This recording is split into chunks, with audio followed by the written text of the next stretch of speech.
No, I don't wanna waste what's left. And on we'll go,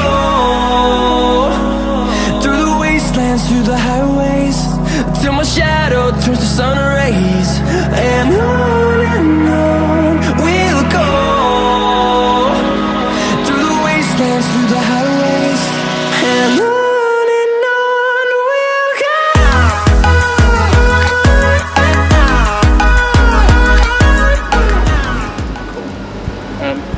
Sorry.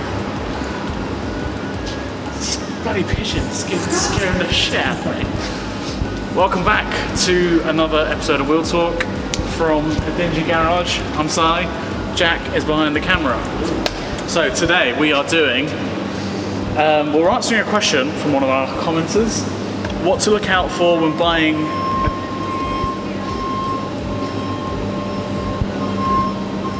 the end is nigh. What to look out for when buying a 2001 to 2007 Mini Cooper. Right, so this is the 1.6 Cooper. This is sort of the most common one that you'll find, but a lot of these apply to the Cooper D, the Cooper 1, etc, etc. Right, get straight into it. Starting on the outside, because of the rake of this windscreen, you do get a lot of these chips.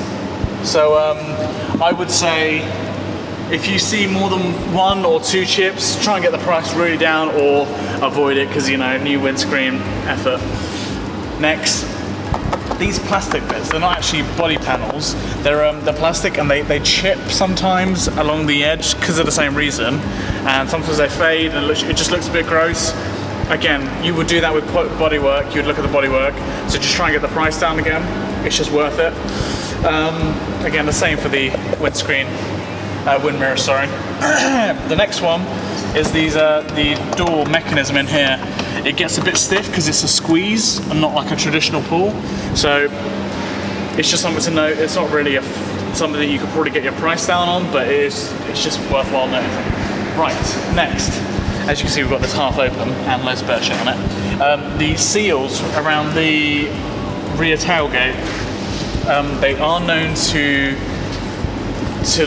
leak, essentially, once a car gets beyond a certain age, and that can cause all of this to get wet. So if this is damp, I'd probably just avoid the car, would be my recommendation, just because there are some electrical bits around the back of this and you don't know what damage that's caused. With the newer ones, I think the battery might be back here, so again, it's probably not worth it, because, you know, rust could have gone through, etc, etc. Not a great idea. Other than that, if you just look up here, the third brake light, it's actually LED, and they're all single LEDs. But if one of those goes, you do fail your MOT. So if the car comes with an MOT, maybe it's just another thing to get the price down. If you have to replace it, you could probably do it yourself. It's only around £30, so it's not too bad. Used or new, they're pretty much the same. Another thing to notice, a lot of people do report that these filler caps don't lock all the way, so you just got to make sure that it does that clicking noise, and you should be golden with those. What is next? Right, so these bumper pieces, or the trim around the outside, you get bits like this. So this was caused by a small collision when it was parked, not me obviously. But this was loose, so that is worth noticing. I would say if it wasn't loose, it probably would have been better, but it's just something worthwhile noticing. Right, let me just pop the hood. As I think it is. Right. Bonnet to the line. Le bonnet. So, a number of mechanical issues. Number one, I'd start with this. So this is your oil dipstick. If this is creamy or milky or looks white in any way, I'd avoid it. Well, I wouldn't avoid it, I'd get a second opinion on it if I could, because it could be a slight issue or it could be a big issue. What it is essentially is a leak from somewhere in the engine block or somewhere to where coolant is coming in and being mixed in with the engine oil. So sometimes all it is a little bottle that you pour into the engine and it seals it. Sometimes it's a gasket. Another telltale sign of that is if the gasket's gone, is that there'll be blue smoke when the car starts up. So that's something to look out for. Well, that's on a petrol car. On a diesel car, blue smoke is normal. Right.